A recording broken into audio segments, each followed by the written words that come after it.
Oh my gosh. This is it. This is it. Here it comes. This is it. This is it. Here it comes. Wow! Look at that. Unreal.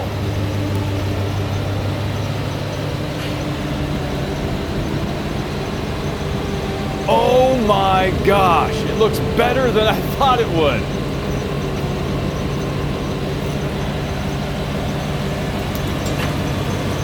Dang.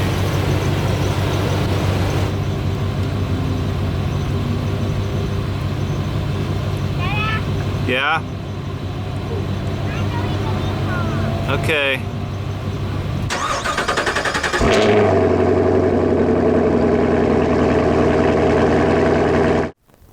Guys, I did it. I put big tires on my truck.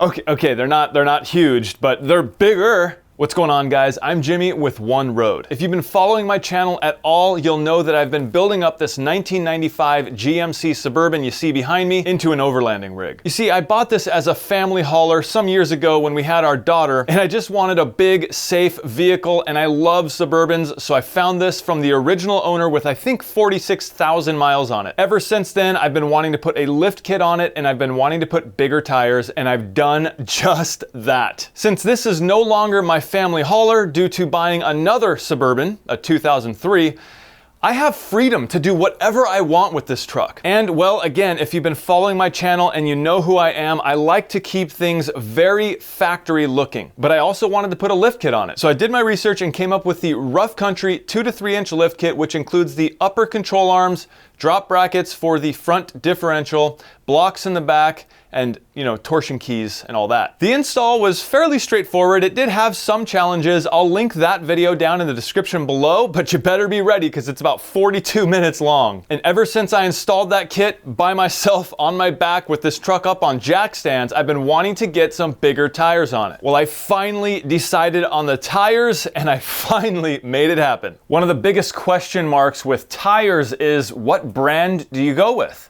I knew I wanted an all-terrain. I knew I wanted something that looked very chunky, very off-road, because that's primarily what I plan on doing with this vehicle. I want to take it out off-roading. I want to go on trails. I want to basically turn it into an overlander. So I knew I needed a great tire. Now, of course, my initial thoughts were BFGs, right? That's what everyone's thoughts are. But then I started doing a little more research and people were recommending other brands of tire. And one brand that intrigued me the most was the Falcon Wild Peaks, the AT3W, I believe they're called. But in the end, I decided to stick with the big name in tires, which is BFGoodrich, especially for off-road tires.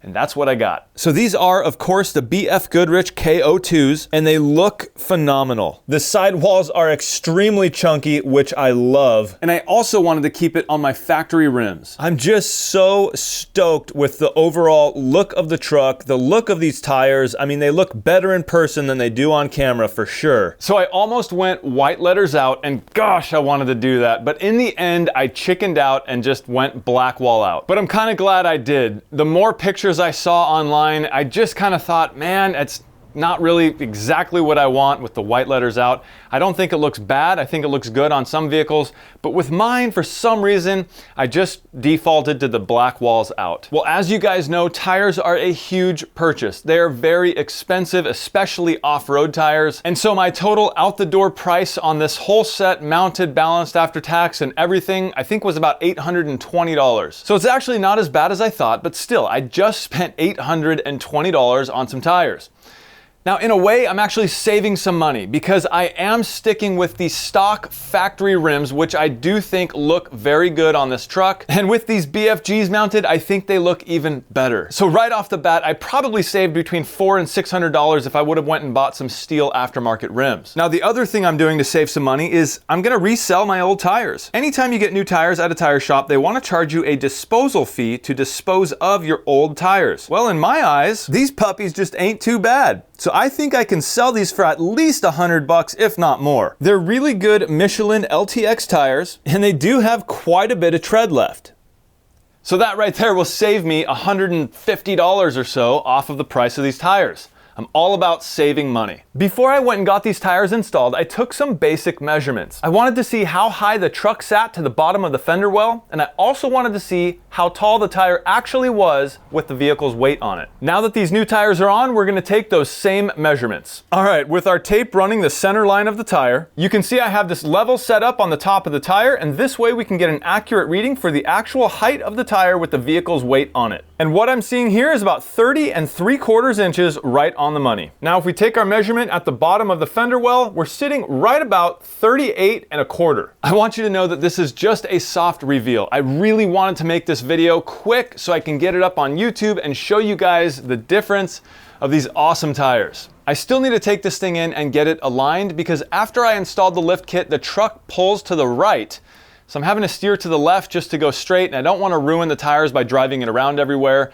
So that's the purpose of this soft reveal, is like, man, I just wanted to show you guys because I know a lot of you guys were really curious what this thing was going to look like.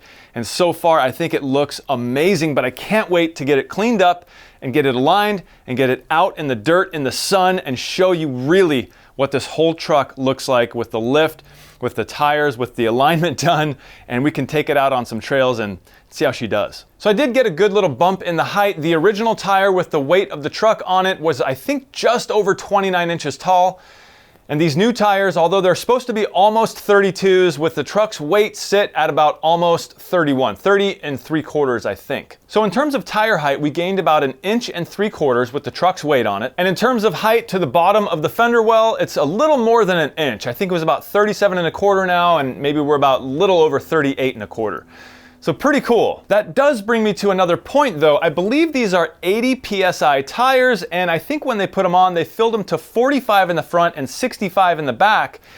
So I know that they're squatting probably a little more than they need to be, but I don't know if that's kind of a good thing in terms of ride quality, if I should leave it at that, or if I should increase my tire pressure, which would then increase my overall height.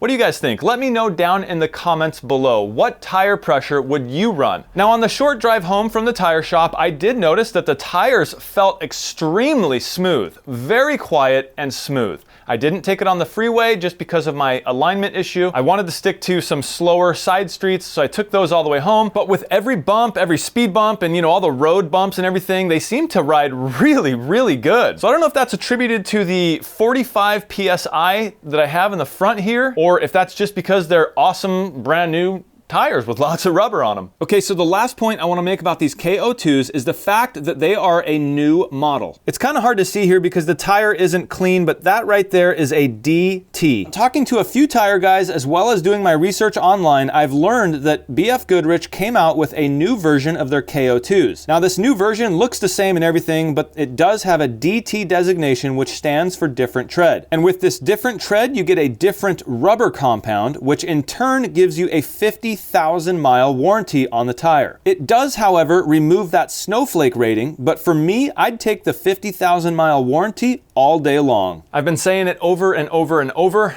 I wanted this truck to look the way it would have come out of the factory in '95 had there been, a Trail Boss version or something like that back then. I think that I'm very close to accomplishing that. I put a 2.5-inch lift on there. Now we have some bigger tires, some chunkier off-road tires, and this thing is starting to look epic. I can't wait to actually take this thing out on some trails and go camping and see how it does, because this truck isn't all about looks. I obviously want it to look good, but I want it to perform just the same. Well, hey guys, if you enjoyed this video, don't forget to hit that thumbs up. It really does help. You can also catch me on all the social media platforms, Instagram at OneRoadGarage, Facebook at OneRoadGarage, and my website at www.oneroadgarage.com. I'm Jimmy for One Road, and I will see you in the next one.